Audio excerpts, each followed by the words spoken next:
Bismillahirrahmanirrahim. Assalamualaikum warahmatullahi wabarakatuh. Alhamdulillahillazi an'amana binimatil iman wal islam wa nusolli wa nusalimu ala khairil anam Muhammadin wa ala alihi wa sahbihi azmain amma ba'du. Selamat datang kembali di e-learning pelajaran bahasa Indonesia. Apa kabar anak-anak sekalian? Harapan Ustazah tetap sama, semoga kita tetap berada pada lindungan Allah. Jangan lupa tetap menggunakan masker ketika keluar rumah dan sering mencuci tangan ya. Minggu lalu kita sudah melakukan ulangan harian untuk bab 3, yaitu teks ceramah. Bagaimana hasilnya? Semoga memuaskan ya. Jika masih belum memuaskan, jangan berkecil hati. Tetapi kita harus semakin giat dalam belajar dan memahami pembelajarannya. Sehingga nanti ketika Ustazah memberikan waktu kalian untuk bertanya, hal-hal yang tidak kalian pahami, kalian bisa memanfaatkannya waktu tersebut untuk kalian bertanya. Jadi jangan malu-malu untuk bertanya ya, jika masih ada yang kalian tidak pahami. Nah, Ustazah akan ingatkan kembali, setiap pembelajaran bahasa Indonesia, kalian siapkan terlebih dahulu buku paket dan juga catatannya. Catat hal-hal yang penting menurut kalian dan juga catat hal-hal yang sekiranya tidak kalian pahami dalam video pembelajaran. Dan setelah menonton video tersebut, kalian dapat langsung tanyakan pada Ustazah. Jangan lupa juga untuk konfirmasi kehadiran di grup diskusi Telegram ya, agar kehadiran kalian dapat Ustazah catat sehingga Ustazah tahu bahwa kalian hadir di kelas kita hari ini. Pada pertemuan kita kali ini, kita akan masuk ke bab 5, yaitu menganalisis buku non-fiksi. Nah, mungkin ada di antara kalian yang bertanya-tanya, kenapa kita langsung belajar ke bab 5? Kenapa bab 4 tidak kita pelajari? Ada satu bab yang tidak kita pelajari secara mendalam pada pembelajaran bahasa Indonesia kali ini. Ada pada bab 4, yaitu mengapresiasi dan mengkreasikan cerpen. Kenapa begitu? Bab tersebut tidak kita pelajari karena cerpen adalah cerita fiksi atau hayalan yang tidak sejalan dengan syariat Islam, bahwa kita tidak mempelajari hal-hal fiksi yang bersifat imajinatif. Kita hanya akan mengulasnya sedikit saja sebagai sebuah pengetahuan ya. Pengertian dari cerpen sendiri adalah sebuah karya sastra pendek yang bersifat fiktif dan mengisahkan tentang suatu permasalahan yang dialami oleh tokoh secara ringkas, mulai dari pengenalan sampai akhir dari permasalahan yang dialami oleh tokoh. Nah, selain pengertiannya, kita juga akan tahu bahwa cerpen ini memiliki unsur-unsur yang membangunnya, yaitu ada tema, amanat, alur, dan plot, penokohan, dan juga latar. Mungkin kalian sudah tahu apa itu tema, amanat, alur, penokohan, dan juga latar ya. Selain itu, cerpen juga memiliki sudut pandang dan gaya bahasa, yaitu sudut pandang orang pertama dan juga orang ketiga. Gaya bahasa yang dipakai dalam cerpen juga puitis atau bisa juga lugas. Nah, berikut adalah ulasan singkat tentang cerpen untuk sebuah pengetahuan kita saja.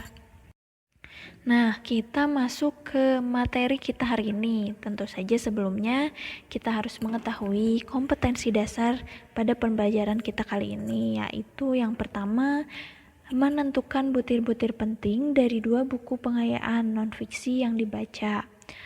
Yang kedua, menyusun butir-butir penting dari isi suatu buku berdasarkan alur pemikiran yang benar dan jelas. Kemudian, dari kompetensi dasar tersebut, kita tahu apa sih tujuan dari pembelajaran kita kali ini.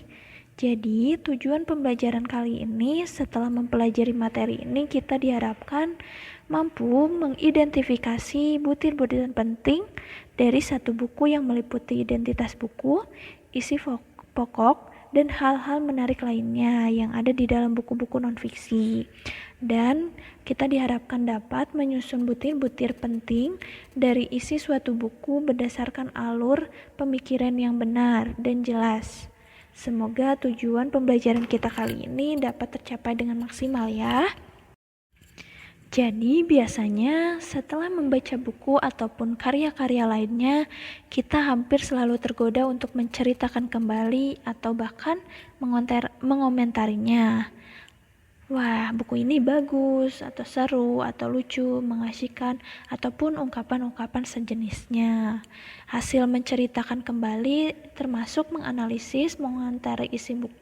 Suatu buku sering disebut dengan laporan sebagai ulasan atau resensi buku. Dalam bab ini, kita akan mempelajari buku-buku berbasis fakta dan menyusun laporannya dengan memerhatikan fungsi, struktur, dan kaidah kebahasaan dalam penyajiannya.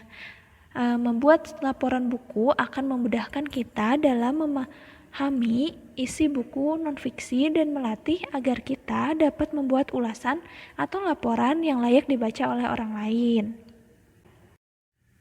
Nah, pada bagian A ini kita akan mempelajari bagaimana mengidentifikasi butir-butir penting dalam buku non-fiksi. Sebelum masuk terlalu jauh ke materi, kita perlu tahu terlebih dahulu, apa sih itu buku non-fiksi? Buku non-fiksi adalah sebuah buku atau karangan yang dibuat berdasarkan hal yang benar-benar terjadi dalam kehidupan sehari-hari dan mengandung suatu fakta. Contoh dari buku non-fiksi ini ada buku biografi, buku motivasi, buku literatur, atau buku pendamping. Jadi buku-buku tersebut adalah termasuk ke dalam buku non-fiksi. Jadi buku non-fiksi ini adalah buku yang dibuat dari fakta atau dari sumber yang memang terjadi pada kenyataannya, seperti itu ya. Pada sebuah buku tentu ada butir-butir penting, begitu juga pada buku non-fiksi. Butir-butir penting atau isi suatu buku dapat dicatat dari setiap babnya, baik dalam bentuk kata, peristilahan, maupun frasa-frasa. Setiap bab diharapkan dapat diwakili oleh satu atau beberapa kata atau istilah ataupun frasa dan pernyataan yang sekiranya dapat mewakili keseluruhan bab. Jadi kalian akan menemukan bab-bab dalam sebuah buku. Nah, di dalam buku tersebut pasti akan ada dibagi-bagi, yaitu bab 1 tentang apa, bab 2 tentang apa, seperti buku pelajaran kita. Nah, kita sekarang tengah belajar buku bab 5 tentang buku non-fiksi, seperti itu. Nah, sebagai gambaran di sini ada contoh butir-butir penting dalam buku non-fiksi. Nah, ada contoh bagaimana menjabarkan butir-butir penting dalam buku non-fiksi. Kalian bisa melihatnya ada pada halaman 126 buku paket Indonesia. Kalian bisa melihatnya di sana tertulis butir-butir yang tersusun dari bab-bab sebuah buku non-fiksi. Setiap bab diturunkan kembali menjadi butir-butir penting yang terdapat dalam setiap bab tersebut. Nih ada pengertian, bab 1 pengertian. Nah ada uraiannya itu, perairan berarti tempat yang berair, yaitu tempat yang selalu digenangi oleh air. Samudra atau lautan adalah perairan yang lebih luas daripada laut. Kemudian bab 2 ada peran perairan. Uraiannya, air sangat dibutuhkan oleh makhluk hidup. Perairan merupakan sumber kehidupan dan sumber kekayaan alam yang sangat melimpah. Bab 3, perairan Indonesia. Uraiannya ada, Indonesia merupakan jamrut khatulistiwa. Indonesia terdiri atas daratan dan perairan yang luas. Kemudian ada wilayah perairan Indonesia merupakan tempat lalu lintas dunia dan merupakan gudang kekayaan alam. Dari butir-butir tersebut, kalian terbayang bukan buku tersebut membahas tentang apa? Itu tentang perairan di Indonesia. Di sini juga ada pengertiannya, peran perairan Indonesia, laut sebagai gudang kekayaan alam, laut sebagai daerah nafkah, laut sebagai daerah hiburan, laut menanti bakti generasi bangsa. Jadi butir-butir penting tersebut muncul dari poin-poin atau bab-bab yang ada di dalam suatu buku. Nah, Dengan selintas seperti ini saja, kalian sudah dapat terbayang isi dari buku tersebut itu seperti apa. Nah, tadi kita sudah melihat bagaimana mengidentifikasi butir-butir penting dalam buku nonfiksi. Setelah itu, ada bagian B. Kita akan belajar bagaimana menyusun butir-butir penting isi buku. Penyusunan butir-butir penting buku dapat disusun dalam dua bentuk. Yang pertama dalam bentuk kerangka, biasa seperti yang dipaparkan sebelumnya, yakni berupa urutan bab dan butir-butir penting lainnya yang disusun secara vertikal. Cara ini sering disebut dengan catatan yang bersifat konvensional. Bentuk catatan ini cenderung bersifat kaku dan kurang menarik. Nah, jadi yang contoh untuk dalam bentuk kerangka itu seperti yang telah dibahas sebelumnya. Nah, bentuk catatan lainnya ada dengan menggunakan peta pikiran. Ide-ide penting dalam suatu buku dapat kita gambarkan dengan mengikuti alur berpikir kita sendiri. Hubungan antara gagasan yang satu dengan yang lainnya dapat mudah dijelaskan. Demikian pula kaitan antara gagasan utama dengan cabang-cabangnya yang berupa gagasan-gagasan khususnya dapat kita jelaskan kembali secara lebih mudah dan cepat. Peta pikiran juga membantu visualisasi atau gambaran kita terhadap suatu konsep yang di dalamnya dapat dibantu oleh bentuk benda, garis, dan warna. Nah, jadi ada dua. Yang satu itu bentuk rangka, yang seperti contoh sebelumnya, dan ada bentuk peta pikiran. Nah, di sini kita selanjutnya akan mempelajari bagaimana sih menyusun butir-butir penting itu dengan menggunakan peta pikiran. Berikut ini ada beberapa langkah dalam menyusun butir-butir penting buku nonfiksi dengan menggunakan peta pikiran. Yang langkah pertama, dimulai dari bagian tengah kertas kosong yang sisi panjangnya diletakkan mendatar atau landscape. Jadi kalian bisa menggunakan kertas atau HPS atau di Word dengan melandscapekan atau diletakkan mendatar kertas tersebut, kertas kosong ya. Kemudian langkah kedua, menggunakan gambar atau foto untuk sentral. Jadi kalian jika buku tersebut membahas tentang tadi contoh seperti contoh di atas tentang perairan, kalian dapat menyimpan atau menggunakan gambar tentang menggambarkan laut yang disimpan di tengah-tengah kertas yang kalian tadi landscapekan.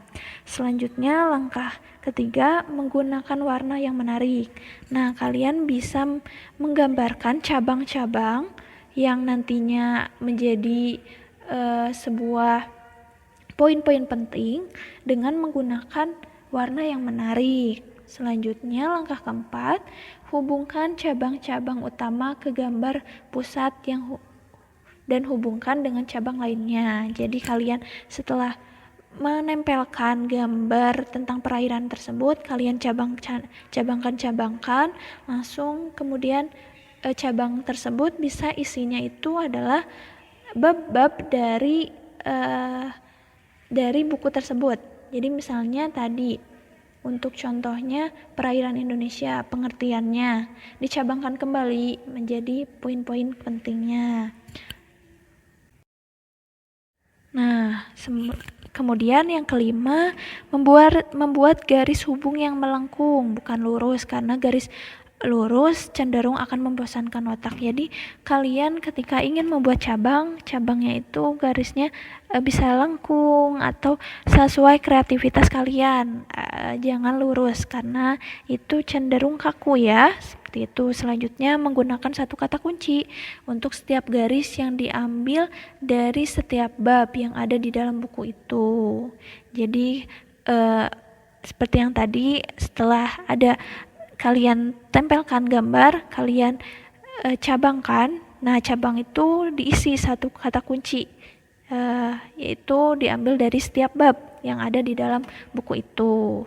Yang terakhir, menggunakan gambar-gambar yang relevan dapat mewakili butir-butir penting dari isi buku.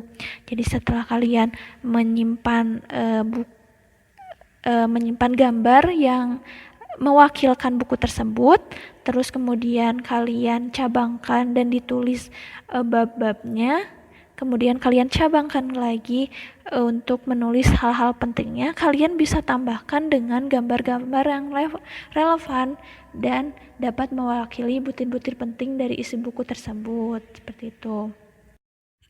Dalam penyusunan butir-butir penting tersebut juga ada pola-polanya. Yang pertama ada pola umum ke khusus. Pola hubungan yang sangat lazim antara pokok gagasan dengan cabang-cabang di bawahnya. Jadi dari umum ke khusus itu dari pembahasannya yang umum ke pembahasan yang khusus.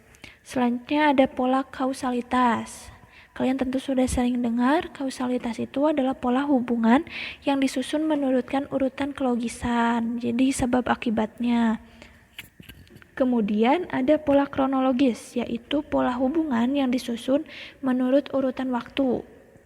Kronologis, jadi dari awal ke akhir. Dan yang terakhir ada pola campuran, yaitu gabungan beberapa pola, misalnya pola kausalitas digabungkan dengan pola umum ke khusus, seperti itu.